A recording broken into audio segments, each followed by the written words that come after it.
कोकणातील प्रत्येक अपडेट जाणून घेण्यासाठी आजच माझे कोकणच्या सोशल मीडिया प्लॅटफॉर्मला लाईक, फॉलो आणि सबस्क्राइब करा।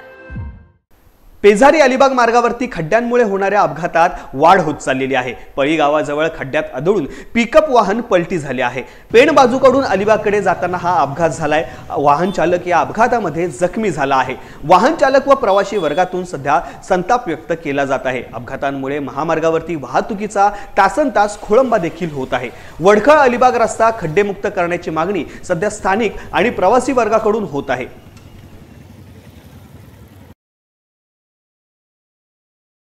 पेझारी रोडला ही अवस्था झाली ऍक्सिडेंटची।